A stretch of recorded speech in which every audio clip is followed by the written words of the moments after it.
আজকে আমরা থানাতেই একটা এজাহার দিতে বাধ্য হয়েছি যে একজন আয়ুর্বেদিক চিকিৎসক বলি আমরা দিয়েছেন, দেওয়ার পরে আমরা শিলচার কারণ ইয়েতে কি যাওয়ার পরে আমার মারে ট্রিটমেন্ট করবা বলিয়া দিয়েছেন। বিভিন্ন ধরনের মার বয়স্ক মানুষ, হ্যাঁ, তো বিভিন্ন রোগের আছেন, তাই যেটা রোগের কইছেন তাই প্রায় 11-12টা একটা আইটেমের আয়ুর্বেদিক ওষুধ দিয়েছেন। কৈছেন এই মেডিসিনগুলো খাইলে আপনি সম্পূর্ণ সুস্থ হইব এবং 3 মাস রেগুলার খাইতে লাগবে।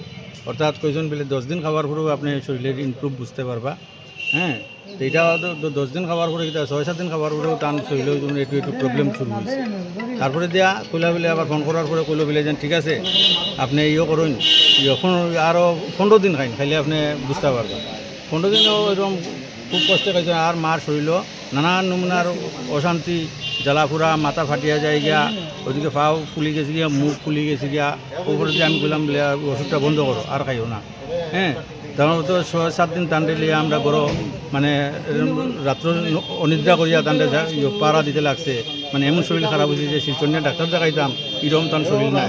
তারপরে যে আমরা বহুত কষ্ট আবার শিলচর লইয়া গেছি তান নিয়া টান্ডে শিলচর ডাক্তার দেখাইছি, দেখানির আয়ুর্বেদিক এলোপ্যাথিক ডাক্তার দেখাইছি। দেখানির পরে তাই একটু মেডিসিন দেওয়ার পরে একটু ইমপ্রুভ হয়েছে, মানে মোটামুটি এখন একটু, কিন্তু এখনও হাত পা খোলা রয়েছে।